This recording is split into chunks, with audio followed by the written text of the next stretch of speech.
Cameron with Iron Force Knives here. Just wanted to do a little shop update. I bought a surface grinder. I've really needed one for a long time, and I've been shopping around for a couple years trying to find a good one. This is a Harig 6x12. I drove all the way to Chicago to get this. That's 1,600 miles round trip, and it was worth it because this machine is in really good shape. I'm not exactly sure how old it is, but I'm gonna try to find out based on the serial number.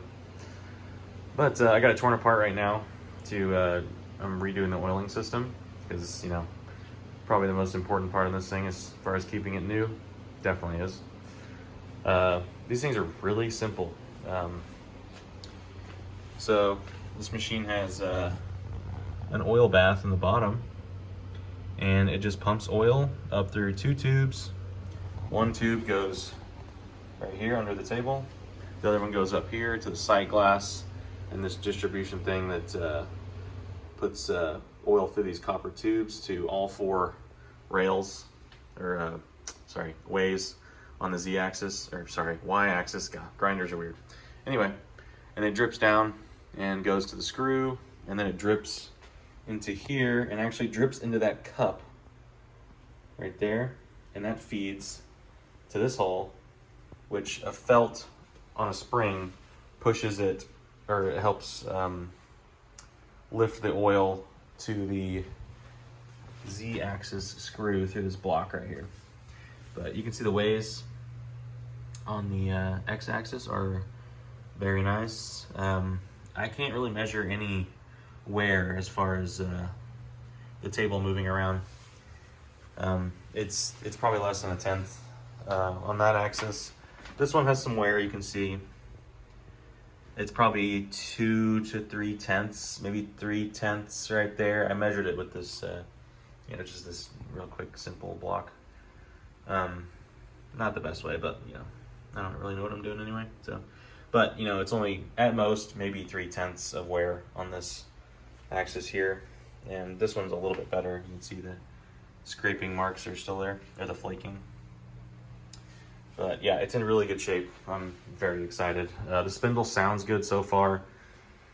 I did get a quote to rebuild the spindle at like $1,400, which I thought was reasonable considering the bearings are $300 each and there's 3 of them, roughly.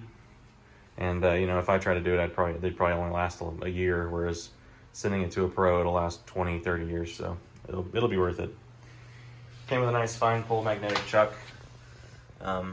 This thing has hardened steel ways, by the way.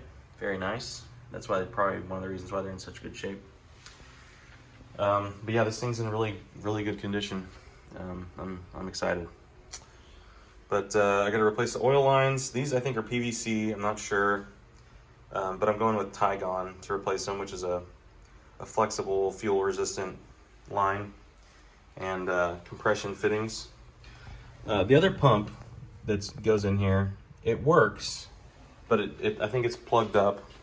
However, it's 220 volt single phase, which is kind of weird. So I think there's a transformer in here because this thing is supposed to take 3-phase 220, and then there must be a transformer to take it to single phase 220 just for that pump, which is right here. And this pump costs $600. All right. The requirements for this pump are not really high, so I don't know why it's super expensive, but you only need a few pounds of pressure and a little bit of flow. You don't need much. There's actually a restrictor on the table. There's a valve that you adjust, and if you put too much oil in, it just leaks over the sides, because it pumps up through these holes, drains through these holes onto these ways, which then drain back into the tank in the back. So there's oil lines, or drilled oil holes that go all the way back. So that's how the oiling system works. Extremely simple. I mean, it doesn't get any simpler than that. It's just gravity. This one I already described how it works. But if you put too much oil in, it starts running over the sides. So we've got to adjust it.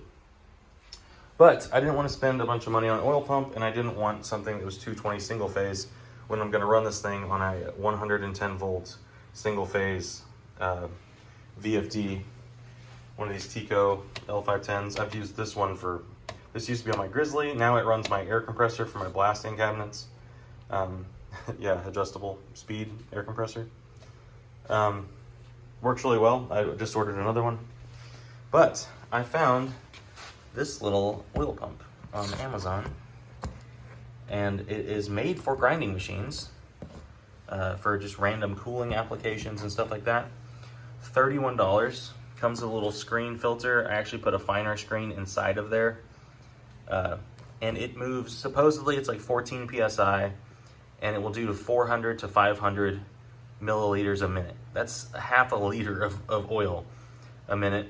And it moves quite a bit of oil. Even this, right now I have Vactra 2 in here, which isn't the oil you're supposed to use. You're supposed to use Harig, which I think is a little thinner, closer to Vactra 1. But the main thing that they say is that if you use coolant on your machine, anything but the Harig oil will gum up and like ruin the pump, or at least make it dirty and not work.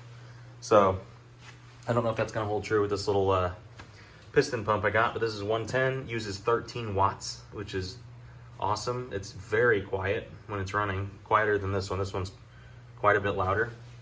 But yeah, I can't remember exactly what these are called, but I think it's like a vibratory oil pump or something like that.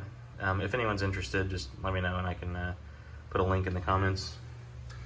But yeah, this thing can use coolant, but I probably won't run it. I'll just run it dry. I don't really know how to surface grind yet, so I'm gonna go dry first.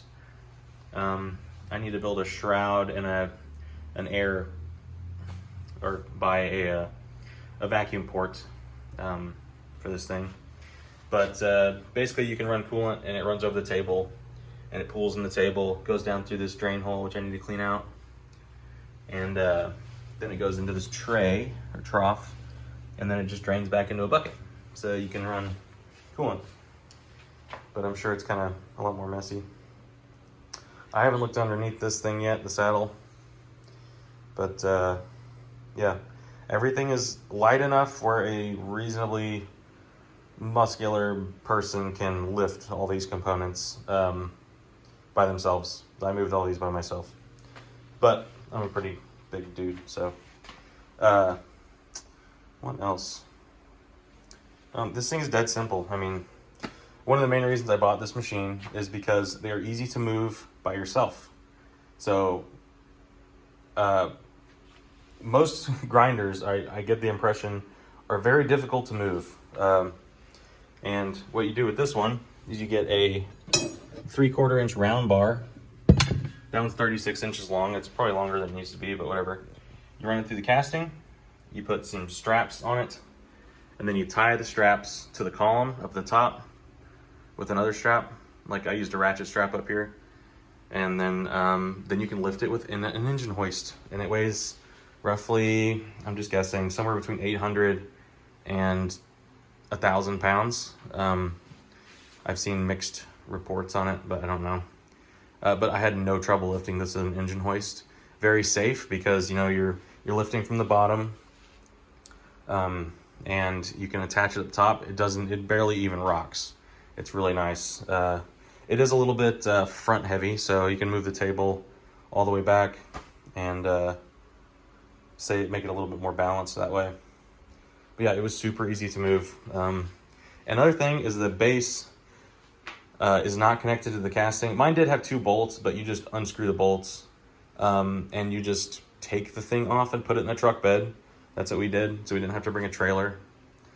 And then you can, you know, super easy to carry anywhere. It's a nice little grinder. And another thing is this thing, I think, supposedly has 12 3/4 by 6 3/4 travel, which is nice because then you can use an actual 6x12 chuck on the 6x12 grinder, which apparently there's a few grinders out there that it's 6x12, but that's the travel, and you have to use a 5x10 chuck, which it's a big difference in capacity. So I'm super stoked for this grinder. It's really going to help with stock preparation, and fixing stuff, and maybe even some more precise work that I need to do from time to time. But yeah, that's my little update. I'll do, after I get this thing, all the oil lines and stuff replaced and clean it up. Got a lot of cleaning to do. By the way, a coolant, like machining coolant, does a really, really good job of pulling oil, like cleaning oil up, better than any soap or anything I've tried. So that's a little tip. But yeah, I'm pretty excited.